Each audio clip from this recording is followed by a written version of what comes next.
¿Cómo están? Bienvenidos a otro tiempo de encuentro con la verdad. Hoy día hay un tema que me apasiona porque es mi vida. Pero muchos que nos van a ver en cualquier parte del planeta casi no tienen información ni tienen referencias exactas de lo que significa la vida cristiana.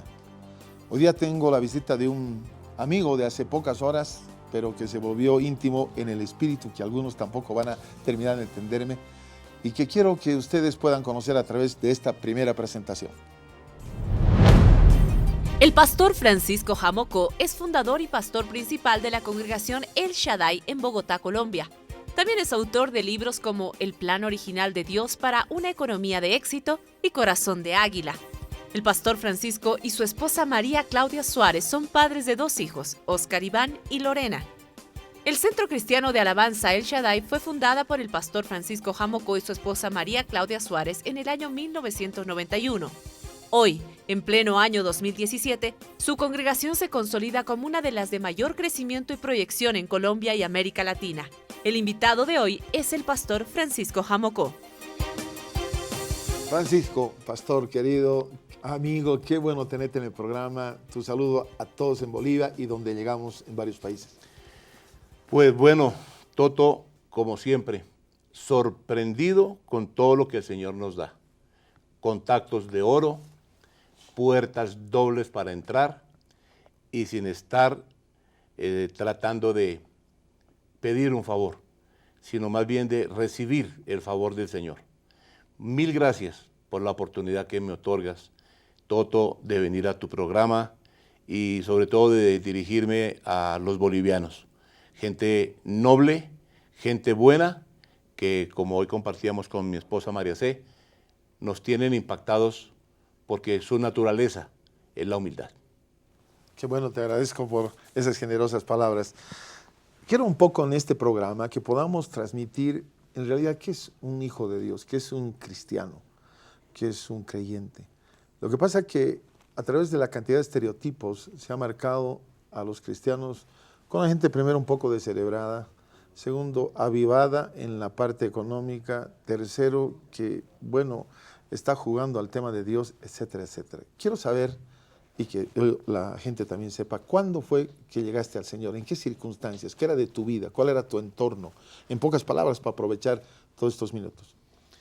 Bueno, Toto, he aprendido a la luz de la palabra de Dios muchas cosas, pero una de las que más me marca cuando Jesús dijo, conoceréis la verdad y la verdad os hará libres. Siempre respetando a las religiones. Se ha probado hasta la saciedad a través de la enciclopedia El Mundo de las Religiones, que se hizo la primera edición en 1978 en Barcelona, España, y la segunda la están terminando de hacer. En el año 78 se calculaba 5.000 religiones diferentes en el mundo. Hoy se habla de 25.000 religiones. Así que yo no me refiero a ninguna específicamente porque todas nos merecen un respeto absoluto y total.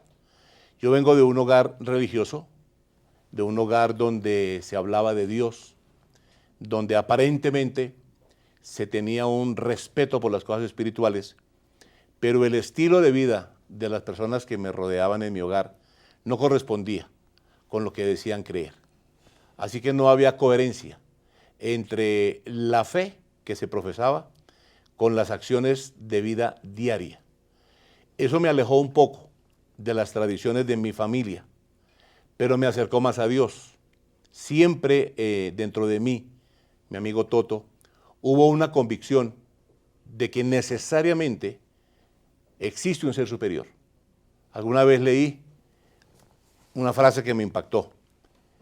Tienen más fe los ateos que los creyentes, porque tener fe en que un ser supremo hizo el universo es fácil, pero tener fe para creer que el universo se hizo de la nada, eso amerita más fe, entre comillas. Así que yo empecé una búsqueda de un Dios que para mí estaba perdido, pero que yo sabía que Él existía.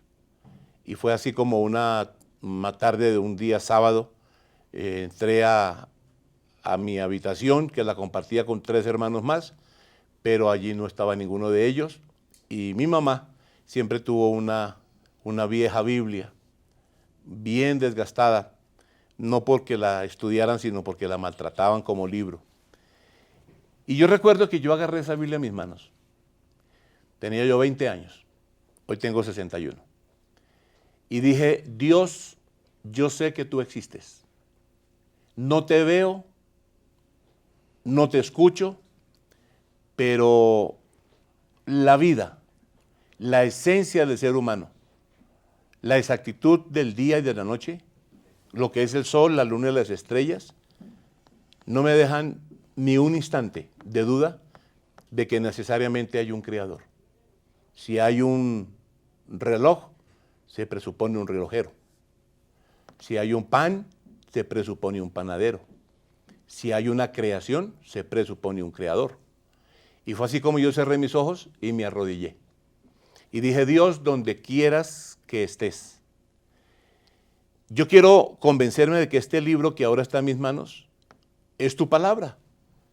Eso que aquí dice la Biblia son frases, pensamientos. Yo hablaba así, no sabía que eran versículos, no sabía que eran capítulos, no sabía que eran libros. Entonces yo le hablaba así al Señor. Yo te pido algo que hoy para mí es un baluarte, pero nunca será una doctrina porque no lo es.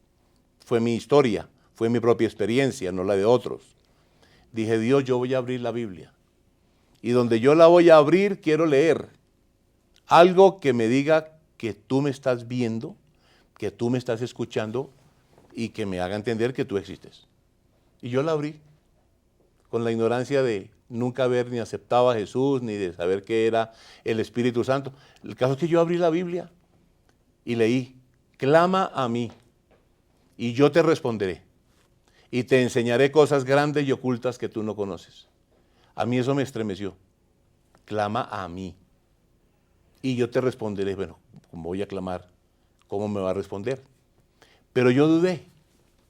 Siempre está, hoy en día entiendo el maligno, el mismo que apareció en el Edén, cuando Dios dio instrucciones a Adán y a Eva, y aparece Satanás en forma de serpiente, y dice unas palabras que a mí me han impactado mis 41 años de cristianismo. Con que Dios dijo. Ese con que, yo lo he estudiado a fondo, con que es la máxima, el máximo baluarte de Satanás para hacerle dudar a la gente de la existencia de Dios. Yo lo había leído en Historia Sagrada en la escuela, pero no lo entendía. Ahora que estoy en búsqueda de Dios, ahora que leo, clama a mí y yo te responderé, y empiezo a hablar con ese Dios desconocido, a mi mente me vino una voz que ahora entiendo fue la voz del mismo demonio. Con que Dios te está hablando, con que Dios te dice clama, con que Dios te dice que te va a responder. Mentiras. Y yo dudé. Pero entonces, en mi casa había otra Biblia. Recuerdo tanto que se llamaba la Biblia de Jerusalén. Y yo fui a agarrar la otra Biblia y me fui al patio de la casa. Y dije, Dios, donde quiera que estés, si realmente lo que estoy experimentando viene de ti, confírmamelo a través de este libro que ahora está en mis manos, que es otra Biblia. Porque para mí eran diferentes. Luego entendí que era la misma. Una era la Biblia Dios habla hoy y la otra era la Biblia de Jerusalén. Y yo abrí la Biblia, la segunda Biblia, y leo, clama a mí y yo te responderé y te enseñaré cosas grandes y ocultas que tú no conoces. Así nací yo en el cristianismo. Tuve la gran victoria, la gran bendición de no haber sido evangelizado por un vecino, por un amigo, que seguramente lo quisieron hacer. Pero tengo aquí, en esta parte de mi traje, un galardón honesto, que puede decir evangelizado por el Espíritu Santo. Así entendí que una cosa era haber nacido de mi papá y de mi mamá como criatura, y luego entendí que me era necesario pasar del nivel de criatura al nivel de hijo de Dios. Hoy entiendo que cristianismo es la máxima relación entre Dios y el hombre. Cristianismo es una relación con un ser supremo, donde no hay teorías, hay principios, hay revelación, hay señales, hay milagros y hay prodigios. Toto. Permíteme, yo sé que ya hay mucho que tienes que contar, lo sé ya por estos días hermosos que estamos compartiendo, pero quiero entrar a un tema en el cual generalmente se provoca al cristianismo con una cantidad de especulaciones de gente que cree que los hijos de Dios somos más hijos de Dios porque vivimos mal, porque siempre estamos pidiendo cosas, necesitados. Algunos lo llaman humildemente, significa para ellos pobremente, y que los hijos de Dios en general todos, y más aún los pastores, no tienen derecho a vivir otro tipo de vida, porque ¿qué hacen? ¿No? Reúnen a la gente, les piden plata y de eso viven. Ese es el resumen de todo lo que ha pasado por años. ¿Qué momento tú empezaste a hablar claro de que la gente en el mundo da su vida por la plata, mata, hace lo que sea, pero cuando se le enseña que Dios es capaz de bendecir, de proveer, de multiplicar lo que tiene a través de principios, dicen no, eso es invento de los pastores, por decir algo. ¿Qué momento se te hace luz? He escuchado hablar estos días y quisiera que lo repitas ahora en el programa, de que cómo es que uno con Jesús es salvo, pero su vida es tan pobre, y otros, como los judíos, para hablarlo muy claramente, creen en las promesas de Dios, pero no son salvos, y todo lo que tú quieras añadir eso, para que mucha gente que se cuestiona, algunos sanamente y otros perversamente este tema, encuentren las razones por las cuales nosotros creemos que el reino tiene que expandirse. Bien, Toto, la realidad de esta revelación, porque aquí no podemos hablar de enseñanza, sino de revelación. Y sin revelación es imposible entender lo que el Señor tiene presupuestado para sus hijos. Eso dice la Biblia. Yo sé los pensamientos que tengo contigo, pensamientos de bien y no de mal, para darles el final que esperáis. Completaba yo 16 años de cristiano. Ya era líder de jóvenes, había pasado como ministro de alabanza, me estaban enseñando, formando como un posible, en esa época se llamaba copastor. Y en mi amada iglesia, que la quiero con cariño, a mi amado pastor que lo recuerdo con cariño, le llegó el momento de completar 30 años de vida, el aniversario 30 de mi congregación. De esos 30, yo llevaba ya dentro casi 12. Y me quedé pensando. Yo miraba, me hice en la parte de atrás del pequeño templo y dije, Señor, yo llevo aquí 12 años, estoy viendo las mismas 70 personas, solo que ahora están un poco más canosas, como lo estoy yo hoy. Pero yo no veo que llegue gente empresarial, no llega gente de un nivel profesional muy alto, la gente que estaba era gente humilde, gente sencilla, que amaba a Dios, no tengo la menor duda. Pero todo el mundo estaba sentado en la silla de la pobreza. Y me llegó esta frase: mi padre es un rey, él es el rey de reyes, señor de los señores. Y yo dije, bueno, si mi padre es rey y tenemos un solo padre y todos somos hermanos a través de Jesús, ¿por qué nuestro rey tiene a sus hijos como pordioseros y no como príncipes? Porque si en mí hay una convicción de que Dios es rey y yo soy su hijo, yo soy príncipe. Y empecé a mirar cómo vive un príncipe, cómo se viste un príncipe, qué hay en la mesa de un príncipe. Y no coincidía con lo que yo estaba viendo por tantos años en mi amada iglesia. Y así le dije, Señor, yo quiero que como un día me dijiste, clama a mí y yo te responderé. Ahora quiero que me enseñes si ser cristiano es renunciar a ser excelente. Revélame, Señor, si ser cristiano es ser pobre. Porque un maestro, tal vez bien intencionado, pero muy equivocado, me dijo que el Señor nos quería pobres, porque entre más pobres, más humildes. Y que por eso la Biblia decía que los ricos no van al cielo. Yo nunca tragué entero, Toto. Y eso no dice la Biblia. La Biblia no dice que los ricos no van al cielo. Dice que difícilmente, pero pueden llegar. Difícilmente los ricos van al cielo. Pero no me confundas rico con próspero. Juan dice, amado, yo deseo que seas prosperado. No dijo enriquecido. Porque la riqueza es todo lo que yo acumulo sin la bendición de Dios.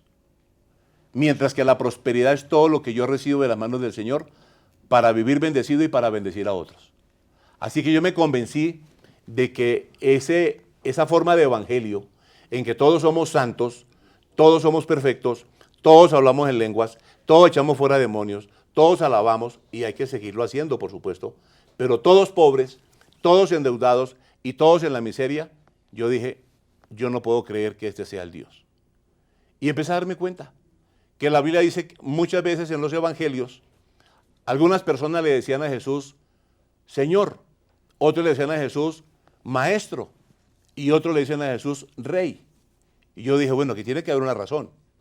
Si no fuera una cosa Jesús Señor, otra cosa Jesús Maestro, otra cosa Jesús Rey, pues simplemente diría siempre Jesús, Jesús, Jesús. Y empecé a investigar, a leer, y encontré que a Jesús le dicen Señor los pecadores, que si confías con tu boca que Jesús es el Señor, eres salvo, pero no dijo próspero, salvo. Luego, otros le decían a Jesús, Maestro, Maestro. ¿Quién le decía a Jesús Maestro? Los que tenían intención de aprender. Además Jesús lo certificó. Ustedes me dicen Señor y Maestro, y lo dicen bien porque lo soy. Él mismo dice, yo soy el Señor, yo soy el Maestro. Permítame, dos títulos diferentes. Pero luego otras personas le dicen a Jesús Rey. ¿Y quién le dice a Jesús Rey según Mateo 1 y capítulo 2? Los sabios. Mala palabra, magos. Interpretada correctamente, sabios. Del Oriente. Sí, Señor. Son los sabios los que buscan a Jesús el Rey. Mire cómo Dios me reveló que el Evangelio no solamente es salvación, sino también es bendición y vivir bien en la tierra. Saqué la conclusión bíblica, mi convicción hasta el día de hoy, Toto, Jesús es Señor para salvarme. Jesús es Maestro para enseñarme. Y Jesús es Rey para prosperarme. ¿Qué tengo que darle a Jesús para que sea mi Señor? Mi corazón. ¿Qué tengo que darle a Jesús para que sea mi Maestro? Mi entendimiento. ¿Qué tengo que darle a Jesús para que sea mi Rey? La honra. Por eso es que allí dice que los sabios dijeron a los pastores que cuidaban las ovejas de aquella época, señores, estamos buscando al Rey que ha nacido. Y queremos que nos digan cómo llegar, porque su estrella nos está guiando, y queremos llegar a donde está el Rey, porque venimos a adorarlo. A adorarlo. ¿Y cómo lo adoraron? Entregándole, lo primero fue oro. Así que a Jesús, mi Señor, le entrego mis pecados y Él me da mi salvación. Él es mi Señor. A Jesús el Maestro le entrego mi ignorancia y Él me da revelación por el poder del Espíritu. Pero a Jesús el Rey yo lo honro y Él me multiplica de sus riquezas. Por eso es que entendí, y no tengo temor de decirlo, Toto, hay miles de cristianos, y con mucho respeto, líderes que predican, que no hacen la diferencia entre salvación, revelación y prosperidad. Por eso Jesús es Señor para salvarme, es Maestro para enseñarme y es Rey para prosperarme. La Biblia sigue diciendo, en Oseas 4:6, mi pueblo pereció porque le faltó, no porque no tuvo, le faltó conocimiento. El pueblo cristiano evangélico, al que Dios ama tanto, yo hago parte del pueblo cristiano evangélico, le falta conocimiento. La gente no sabe sino de un Jesús que sana un cáncer, de un Jesús que sana un SIDA, de un Jesús que nos ayuda en las catástrofes, pero ignoran y no pueden entender y no quieren aceptar que el mismo Jesús que sana un cáncer también saca de la pobreza.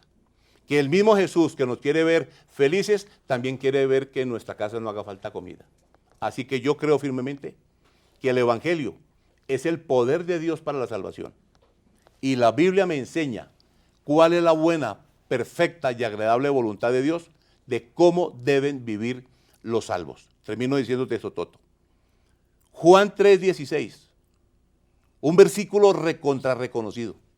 Juan 10:10, un versículo reconocido. Pero ¿de qué me habla Juan 3:16? Me habla de la vida eterna. ¿De qué me habla Juan 10:10? De la vida abundante. Juan 3:16, Jesús murió para que todo aquel que en él cree no se pierda, mas tenga la vida eterna. Eterna, pero la vida eterna no es en la tierra. Aquí todos nos vamos a morir. Pero Juan 10:10 dice, Satanás vino a robar, a matar y a destruir. Yo he venido. Verbo venir. En Juan 3:16 habla de la muerte.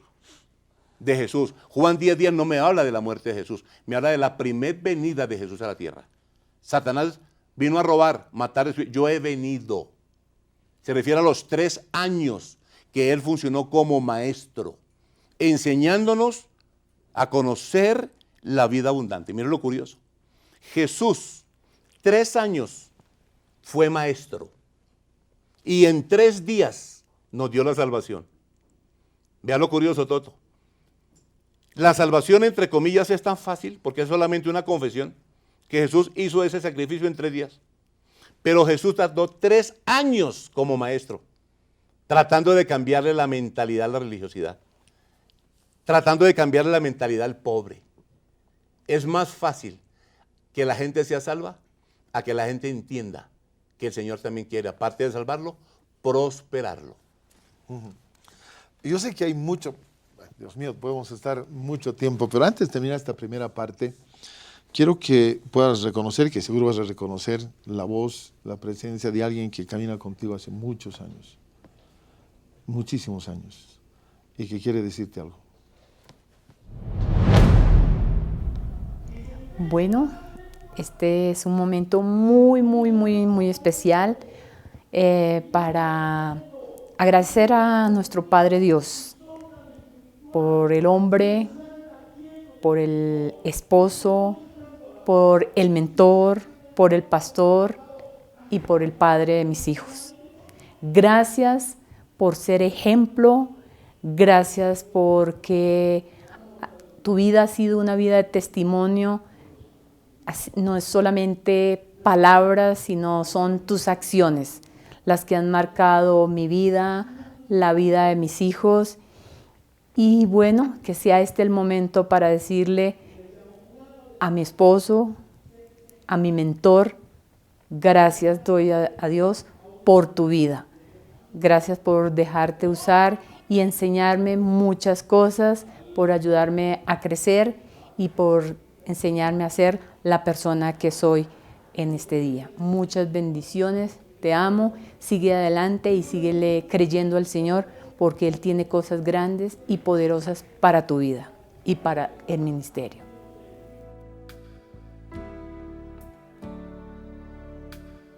¿Qué le dices?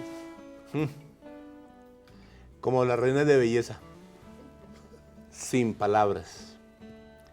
Mil gracias a mi esposa María C, porque sé que sus palabras son sinceras. 33 años compartiendo con ella, la conozco bien. Y lo que dijo, lo dijo de su corazón, y aprecio mucho esas palabras, y son como el carbón, que me ayuda a seguir con la locomotora de la fe, predicando la palabra donde Dios nos lleve. Una pausa, porque hay más acá, para conocer a Francisco Jamocó Ángel, que nos está hablando de un tema que incomoda, no sé por qué, a cristianos y a no cristianos. Y eso es porque carecemos a veces del conocimiento exacto. Hoy día tenemos la oportunidad de saber más de este tema para que se caigan la cantidad de barreras, la cantidad de especulaciones y de mentiras que han entrado a nuestra vida. Una pausa.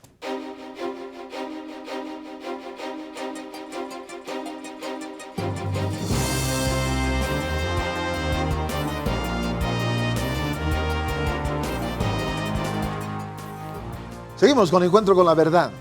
Y a mí me emociona decir, no dirá, ¿cuál encuentro con la verdad? ¿Usted es dueño de la verdad? No, la verdad es dueña de nosotros, los que hemos creído. Jesús es el camino, la verdad y la vida.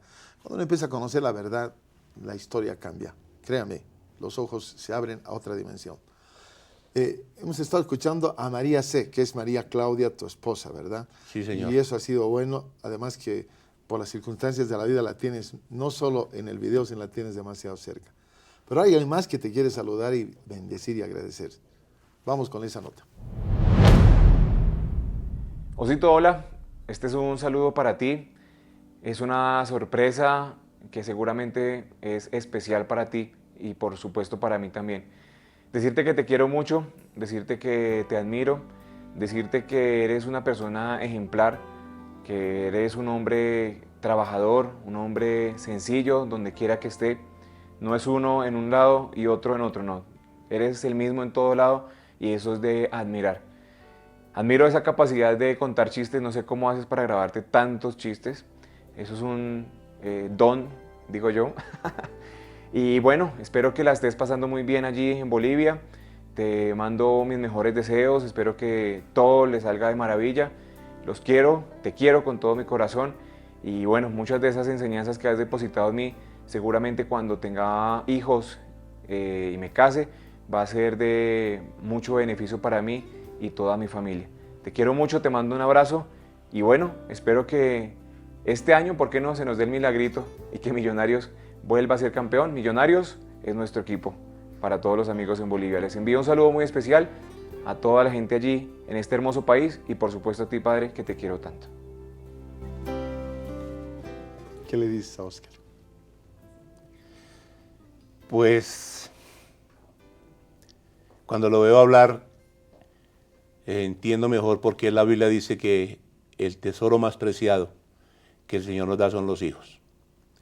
Es mi hijo mayor, ha estado con nosotros 33 años, así como lo acabamos de ver, es noble, lo hemos hablado en un almuerzo contigo y con tu esposa Toto.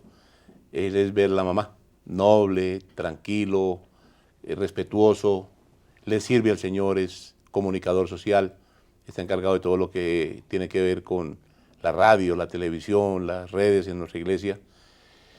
Y es un apasionado de Jesús y luego del fútbol. Y me gusta que lo que él lleva en las venas lo habla. Y bueno, con Oscar Iván yo siempre he sentido un gran apoyo.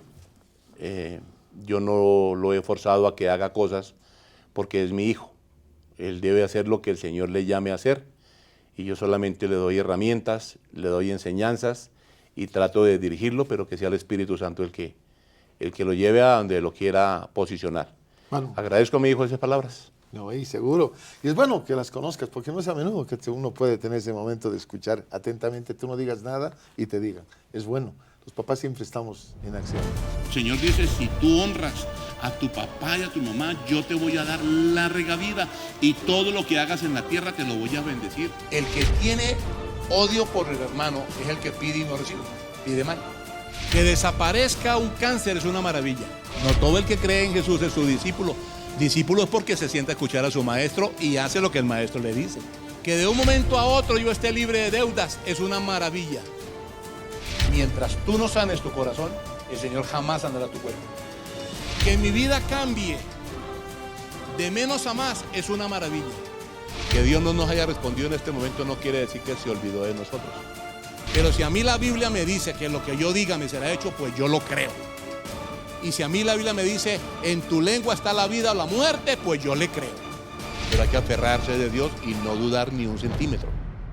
Quiero que termines lo que habías iniciado en la primera parte sobre este Jesús Señor, este Jesús Maestro, este Jesús Rey. ¿Qué más hay sobre este tema que mucha gente no conoce, pero que habla mucho? Bueno, pues simplemente lo que tengo que exponer lo debo hacer con base en la palabra de Dios. Si Jehová no edifica la casa, en vano trabajan los que la edifican. Y nuestros amigos notarán que todos tenemos un sustento bíblico sin estar forzando a que la Biblia diga lo que no quiere decir. ¿Qué le puedo interpretar cuando dice, mi pueblo pereció? Mi pueblo, sentido de pertenencia a la iglesia. No está hablando de que se fue al infierno, puede perecer aquí en la tierra. Le pasa lo que dice Jueces 6, que trabajaban y trabajaban, pero no tenían para comer. Para mí es muy triste, Toto, porque lo viví 16 años de los 41 que llevo en esta vida cristiana. Gente buena, pero con deudas, con tristeza, con amargura, empeñando las cosas, como dice Nehemías capítulo 5, que para poder comer tenían que empeñar, hipotecar sus casas. Cuando Dios me habla a mi espíritu, mi pueblo pereció porque le faltó conocimiento, yo le digo, Señor, no perecimos porque no tenemos conocimiento, nos falta. Y por años en nuestro continente ya llevamos más de 120, 130 años de conocimiento, de evangelismo, de conocimiento de salvación y nunca lo podemos perder. Pero yo tengo que predicarle salvación a los que no conocen de Jesús. Pero yo a un salvo, ¿para qué le predico salvación, Toto? Le predico salvación al que está perdido. El que está perdido y escucha el plan de salvación y lo entiende, ese ya no está perdido. Ahora ese es un salvo. Y yo lo voy a mantener 30, 40, 50, 60, 70 años en la iglesia como un salvo que solamente se congrega pero no tiene prosperidad en su vida integral, me resisto a creer. Eso es una manera de perecer. A ese versículo de Oseas 4, yo le adiciono el Juan 3, 16, que habla de la vida eterna, que me habla de la muerte de Jesús en la cruz para el perdón de los pecados y el regalo de la vida eterna. Pero entonces, ¿qué hago con Juan 10, 10? Que no me habla de la vida eterna, me habla de la vida abundante. No hay que ser un teólogo para comprender que la vida por la cual el Señor dice, disfrutémosla, es en la tierra, la vida abundante. Y que la vida eterna o es en el cielo si tenemos a Jesús, o en un infierno, como dice la Biblia, si morimos sin Cristo, con religiones, pero sin Cristo. Así que en la realidad, yo empecé a estudiar que Juan 3:16 me habla del plan de la salvación. Y Juan 10:10 me habla del plan de Dios para que sus hijos vivamos bien aquí en la tierra mientras vamos al cielo. Ahí pasamos a otro versículo. Cuando el Señor le dice a Josué, mira que te mando que te esfuerces y seas valiente, porque tú repartirás la tierra a tu pueblo. El que se esforzó y fue valiente para llevarnos al cielo se llama Jesús, el Hijo de Dios. Él es el camino, Él es la verdad, Él es la vida. Nadie va a ir al Padre si no es por Jesús. Pero cuando habla a Josué, el Padre, y le dice, tú te vas a esforzar y vas a ser valiente porque tú vas a repartir la tierra. Entonces yo entendí por qué la Biblia habla de mi salvación y habla de mi herencia. ¿Sí? ¿Cómo lo uno va llevando a lo otro, Toto? Hay cristianos con salvación, pero sin herencia. Porque la salvación es la entrada al cielo. La herencia es reconquistar lo que el diablo nos robó en el Edén. Yo soy salvo, tengo mi entrada al cielo, esa es mi salvación. Pero mientras yo estoy aquí en la tierra, yo debo disfrutar del deseo de Dios. Mira lo curioso. La salvación es un regalo de Dios. Por gracia sois salvos. Y esto no de vosotros, pues es un don de Dios, no por obras, para que nadie se gloríe. Pero la prosperidad no es un regalo de Dios, es un deseo. Amado, yo deseo que seas prosperado. Nada podemos hacer por nuestra salvación, pero nos toca hacer todo por nuestra vida abundante. Lo que estoy diciendo, Toto, es que a mí se me hace un rema el Juan 3:16 para mi vida eterna cuando acepto a Jesús. Y se me hace un rema el Juan 10:10 de tener vida abundante cuando vivo estos principios. Y aquí tenemos que hablar de la cruz, de la Biblia y del altar. La gente sabe qué es cruz, la gente sabe qué es Biblia, la gente sabe qué es altar. Ahí retomamos el tema. Jesús el Señor en la cruz, Jesús el Maestro en los 4 evangelios, Jesús el Rey en el altar. ¿Quieres salvación? Pasa por la cruz. ¿Quieres revelación? Pasas por la Biblia. ¿Quieres prosperar? Ven al altar. En la cruz dejo mis pecados para ser salvo. Leyendo la Biblia dejo mi ignorancia para tener conocimiento. Y honrando al Rey en el altar es cuando el Señor me bendice tanto. Por eso es que dice que Dios honra a los que le honran. No me confundas. Aceptar a Jesús con honrar al Padre. ¿Qué es honrar? Para que la gente dice, bueno, ¿cómo se honra? La Biblia dice honrar al Padre, a la Madre. ¿Cómo honro a Dios? Cuando yo le demuestro con mis detalles, con mi fe, con la armonía entre lo que digo ser y lo que hago, que lo más importante para mi vida es Él. Honrar es agradecer, honrar es dar, honrar es reconocer que nada es mío, porque a la tierra nadie vino con trasteo. Nadie va a ir al cielo con trasteo o al infierno con trasteo. Honrar es saber que de todo lo que yo tengo, todo es de Dios y que Él me deja a mí una gran parte para disfrutarla y Él quiere otra gran parte para que nosotros sostengamos su obra aquí en la tierra. ¿Cuál fue el momento más difícil de tu vida, incluida creyente o no creyente? ¿Cuál fue el momento crítico entre esos que realmente la fe es probada? Realmente la fe tiene que ser fe y si no pierdes esperanza y entras en depresión. ¿Qué instante has vivido eso? Sí, varias veces. Pero el más difícil de todos en un accidente. Yo no quería ser pastor, justo por lo que estamos hablando. Yo siempre desde que me convertí, escuché que los pastores somos ladrones, que las iglesias estafan, que allí roban. Y a mí eso me parecía muy aburridor. Nunca dudé de estar cerca de Dios. Nunca dudé de estudiar las Escrituras. Nunca dudé de ser líder en la iglesia. Pero para mí era terrible que me dijeran, tú tienes un llamado pastoral. Era como una ofensa. Y yo dije, yo no quiero ser pastor. Jamás. Fíjate que llevo 41 años de cristiano y apenas 25 de pastor. Pero hoy entiendo que si yo hubiera sido sensible al llamado, yo sería pastor desde hace 38 años. Porque yo no quería ser pastor. Porque para mí, en mi experiencia, hablo por mi experiencia, ser pastor era vivir arruinado, ser pastor era vivir humillado, ser pastor es casarme con una mujer a que todo el mundo en la iglesia la conoce porque es la que peor se viste, en mi experiencia. Ser pastor es tener los hijos que todo el mundo los conoce como los pobres hijitos del pastor a los que hay que darles la ropa que dejan los niños ricos de la iglesia, los zapatos que están botando a la basura, y yo no quería eso. Yo venía de la pobreza. Para seguir naufragando en la pobreza, dije, yo no quiero ser pastor. Yo quiero ser profesional y por eso estudié ingeniería industrial.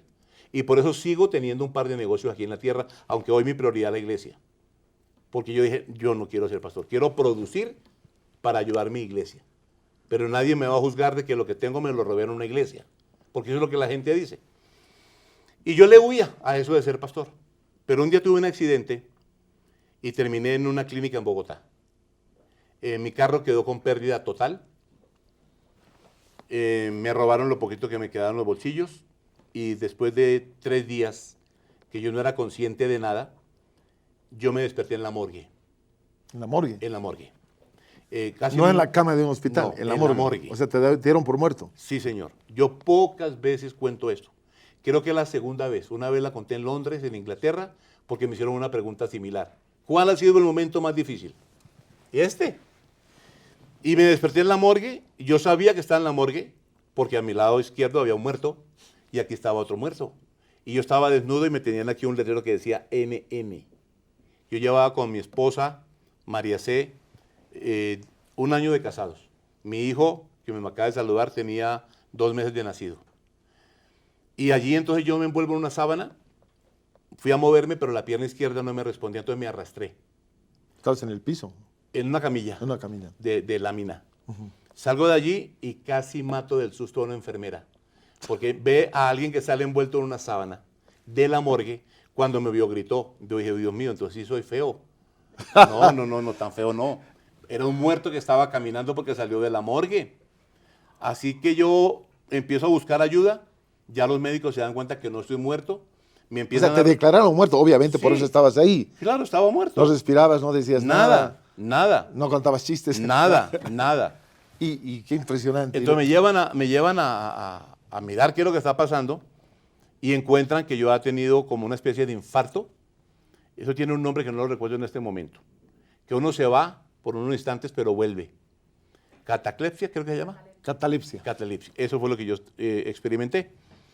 Para abreviar el testimonio, al final de toda la historia, me dicen, usted tiene gangrena en la pierna izquierda y se la vamos a amputar. Porque si no le amputamos la pierna, lo que usted no vivió muriéndose directamente en el accidente, la gangrena se lo lleva en 3 días. Entonces le dicen a mi esposa, María C., firme aquí autorizando amputar la pierna de su esposo y que firme él también. Que le digan a uno eso cuando tiene 28 años, recién casado, con un hijo de 2 meses, es terrible. Pero yo me acordé, Toto, de que allá en la iglesia donde me convertí, que la quiero en mi corazón, una viejita de nombre Silvia, que yo ayer la mencioné cuando hablábamos de las 12 bendiciones del Salmo 23, entre sus muchas enseñanzas me dijo, mire, hermano Francisco, si alguna vez usted se encuentra en un peligro, si alguna vez usted se encuentra en algo sin salida, hable con Dios y dígale, Dios, perdóname que he sido rebelde y te voy a servir a cambio de. Y me acordé de eso. Qué increíble. Y yo dije, Dios, me van a amputar la pierna. La pierna la tenía así inflamada, como lo sabe el Espíritu Santo. Olía horrible. Y yo dormía con un pañuelo.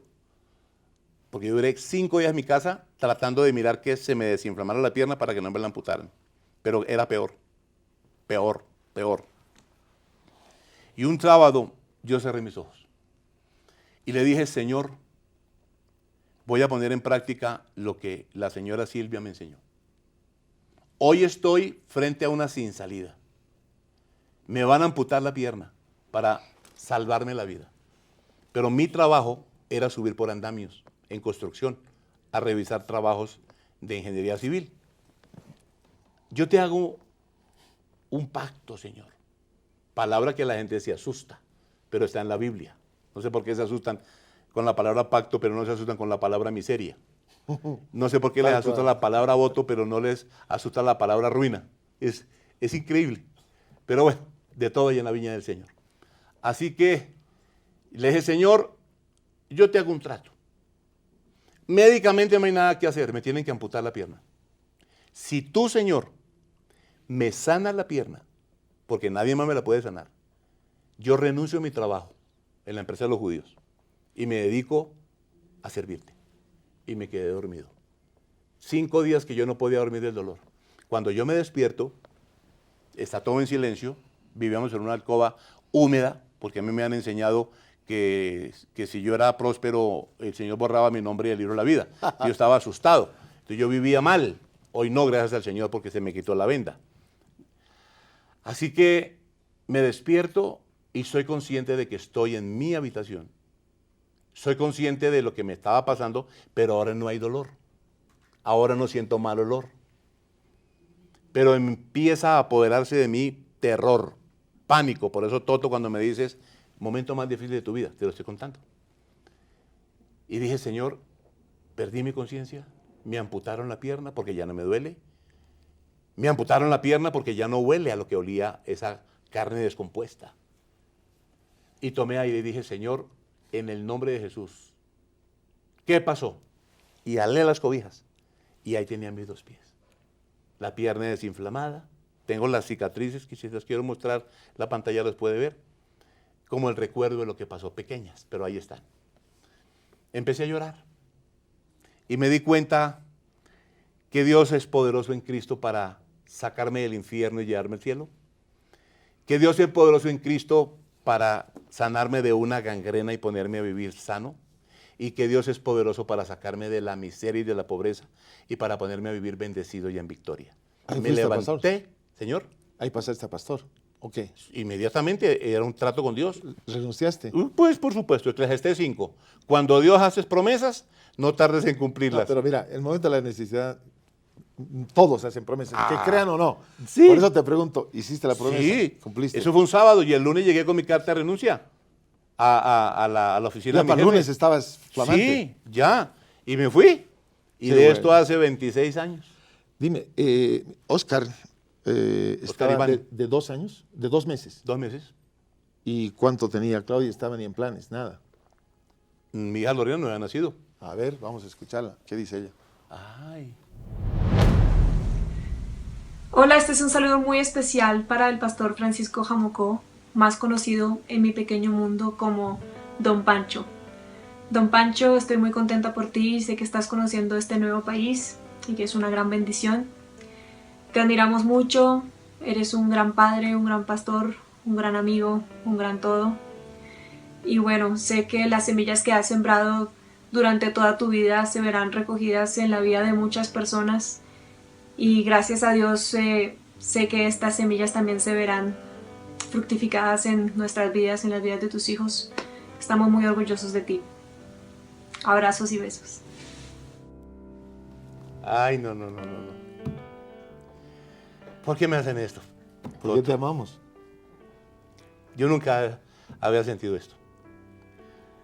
Ay, Señor, qué regalo precioso me están dando. Mi hija Lorena, yo le digo águila, porque va por encima de las nubes, porque es como los hijos de todos nosotros, muy inteligente, es una salmista espectacular. Le ofrecieron en Jerusalén, en Israel, que cantara y grabara secular. En las calles de Jerusalén le propusieron eso a mi hija, como lo sabe el Señor. Y mi hija dijo, no, mi talento y mi voz son para exaltar y glorificar a Dios. Es una tremenda salmista y sé que esas palabras de Lorena pues son tremenda bendición, porque sé que de verdad mis hijos me aman, como ellos saben que yo también los amo. Y qué sorpresa de ver a mis hijos aquí en la televisión en Bolivia.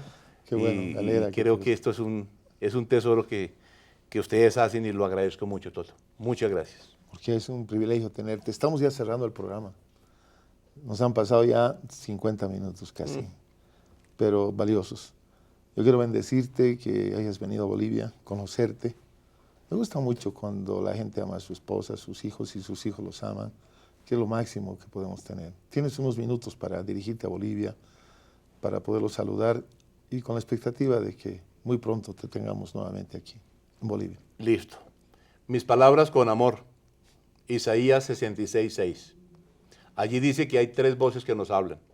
Lo que conocemos como pensamientos, aún los psicólogos lo comprueban, son voces que llegan a nuestra mente. E Isaías 66:6 dice que hay 3 voces. Voz que alborota la ciudad, ese es Satanás.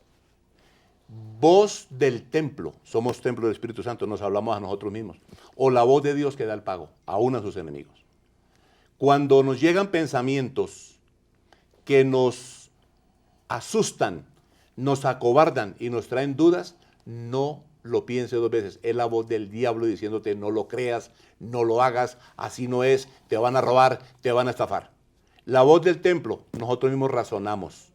La voz de Dios es creer lo que aquí dice. ¿Qué te da el diablo por creer en dudas? ¿Qué te das tú mismo por creer en diferencias? Pero ¿cuánto nos da Dios por creer en su palabra? Yo respeto a la humanidad, respeto a los cristianos, respeto a las iglesias, respeto a los pastores, pero esta es mi vida. Y lo que aquí está escrito es lo que yo vivo y lo que yo creo y es lo que yo le invito a que usted debe creer. Hay muchos comentarios, hay muchas voces, pero la voz que debemos escuchar es la voz de Dios que dice, clama a mí y yo te responderé y te enseñaré cosas grandes y ocultas que tú no conoces. ¿Quieres amar a Jesús como Señor? Entrégale tu corazón y eres salvo. ¿Quieres tener comunión con Jesús como Maestro? Estudia las Escrituras y eres un buen discípulo. ¿Quieres disfrutar de la vida abundante? Aprende a honrar a Dios, dándole a Dios lo que es de Dios y Él te va a sobreabundar. Jesús es Señor para salvar, es Maestro para enseñar y es Rey para prosperar. En el nombre de Jesús. Gracias, querido Francisco. Está con nosotros Francisco Jamocó Ángel. Hemos recibido en este set y en este mismo espacio a muchas personalidades. Para mí, lo más importante es tener comunión con mis hermanos. Siempre se aprende, siempre se valora de gente que da su vida en sus países. Él es colombiano, como lo han escuchado, y está sembrando no solo desde Colombia a muchísimas naciones lo que Dios le enseña. Nos vemos en un próximo encuentro con la verdad. Gracias.